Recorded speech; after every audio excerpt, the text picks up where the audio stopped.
Selamat malam sahabat Super Indonesia dimanapun Anda berada. Saya Hilbram Dunar kembali hadir menemani Anda di kesempatan kali ini di Mario Teguh Golden Way. Saya harapkan Anda sudah bersama-sama kami siap untuk menjadi pribadi yang lebih baik, menjadi pribadi yang lebih super. Saya akan menyapa untuk sahabat Super yang sudah hadir di studio. Apa kabar Bapak Ibu? Super.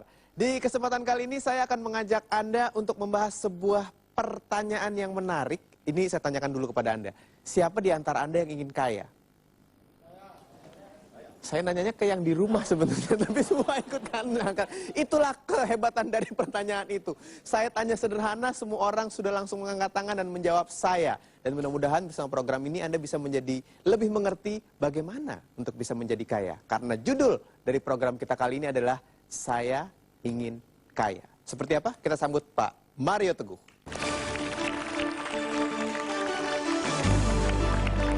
Terima kasih. Terima kasih, Pak. Silakan duduk. Sahabat-sahabat saya yang baik hatinya, selamat malam. Assalamualaikum warahmatullahi wabarakatuh. Dan salam sejahtera bagi kita semua. Sahabat-sahabat saya yang ada di rumah atau dimanapun Anda berada. Saya mohon izin malam ini untuk menjadikan Golden Ways benar-benar straight to the point. Tidak berpura-pura mengenai kekayaan. Kita ingin kaya. Aku ingin kaya. Mudah-mudahan setelah malam ini kita tidak lagi diduga menderita. Waktu kita mengatakan lebih baik kaya hati daripada kaya harta tapi miskin hati. Karena tetap orang yang kaya hatinya harus sangat kaya raya karena dia berpotensi sangat menderma. Sangat membantu sesamanya, sangat ikhlas mencontohkan bahwa kekayaan pribadi tidak menjadi bernilai apabila dia bukan menjadi kenikmatan bagi sesama. Malam ini kita akan betul-betul bicara mengenai kaya harta yang sebetulnya. Itu. Terima kasih Pak Mario. Ketika saya dengar dari Pak Mario bahwa judul kita kali ini adalah Saya Ingin Kaya, buat saya itu bukan sekedar pertanyaan, bukan sekedar statement, tapi adalah sebuah doa. Nah, dari beberapa buku yang saya baca untuk menjadi kaya itu macam-macam caranya, tapi bisa dengan merubah mindset, pola pikir, lalu juga paradigma kita terhadap sebuah hal. Apakah ini berhubungan erat, Pak, dengan hal itu? Sangat. Itu sebabnya tadi sahabat-sahabat saya super, di awal saya memohon izin untuk straight shooting. Itu sebabnya tadi saya katakan, yuk kita bicara betul-betul kaya. Dalam artian uang, harta, kewenangan untuk belanja. Nah, yang menjadikan kita membatasi diri adalah terutama karena kita membenci kekayaan. Tidak salah kita membenci kekayaan karena kita membenci perilaku orang kaya. Iya. Lalu kita kesulitan memisahkan antara orangnya dengan kekayaannya, lalu kita membenci kekayaannya, lalu siapapun yang kelihatan kaya kita benci. Nah, yang membenci orang kaya biasanya orang apa? Yang Anda yang bilang loh ya. Tapi orang-orang yang membenci kekayaan biasanya orang-orang yang perlu memperbaiki kemampuannya. Jadi sekarang yuk kita jangan pernah dulu katakan kekayaan itu jelek, jangan dulu katakan, karena Anda harus jadi orang kaya. Sekolahnya anak-anak tambah mahal. Yes, satu lagi, biaya masa tua itu besar. Paradigma. Paradigma adalah peta berpikir. Ada orang yang paradigmanya straight. Kalau aku ingin kaya, maka aku berperilaku yang menjadikan aku pantas dibayar mahal. Itu straight. Tapi ada yang bilang, aku nggak ingin kaya. Tapi kalau punya uang banyak mau? Mau. Banyak orang berpura-pura mengenai kekayaan dan Tuhan tidak suka orang yang berpura-pura. Berarti dia membatalkan doa. Berarti dia bisa harusnya doa minta langsung kepada yang maha kaya. Ar-Rozak itu tidak dimintanya rezekinya karena dia berpura-pura tidak butuh uang. So, mulai dari sekarang paradigma, peta berpikir harus lurus menuju harta, menuju kekayaan. Bukan karena kita mau melebihkan diri di atas orang lain, tapi mau menjadikan diri lebih berguna bagi orang lain. Itu paradigma, mindset. Banyak orang dalam mindsetnya, ini mindset ya.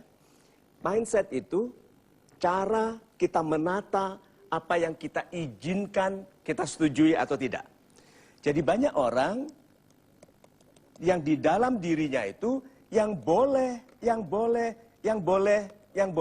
adalah yang merusak kesehatannya, yang merusak nama baiknya, yang menjauhkan orang baik, yang menjadikan dia lebih dekat kepada keburukan.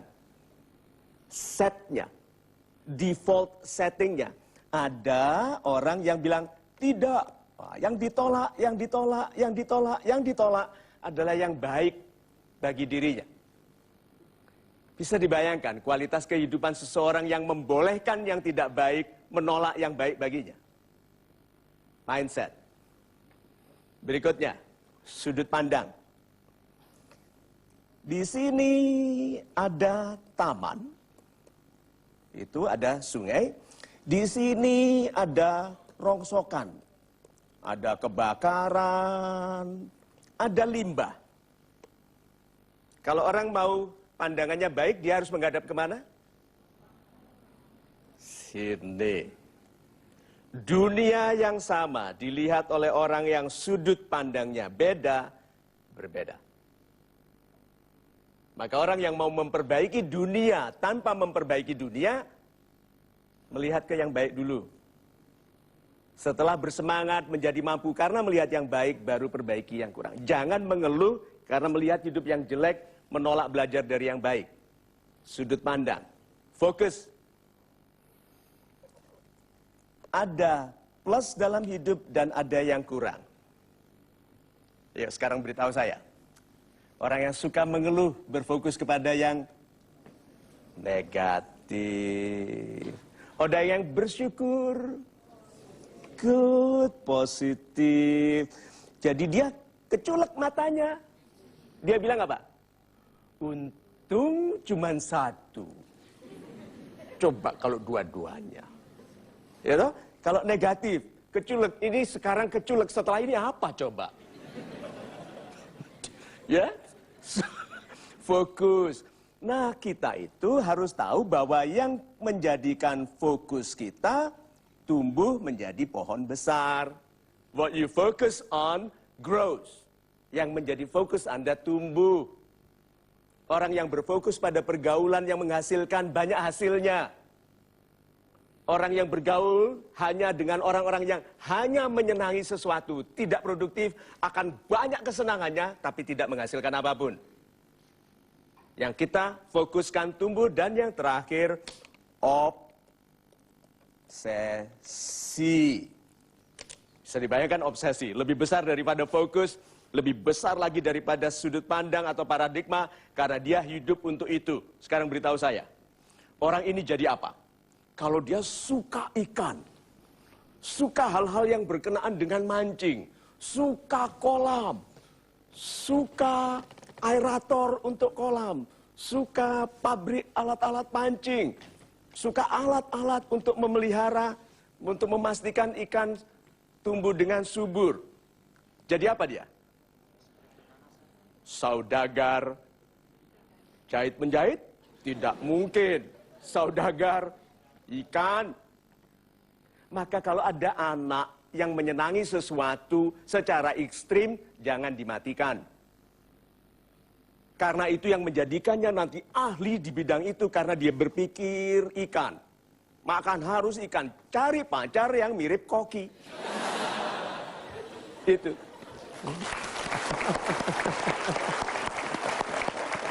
Baiklah.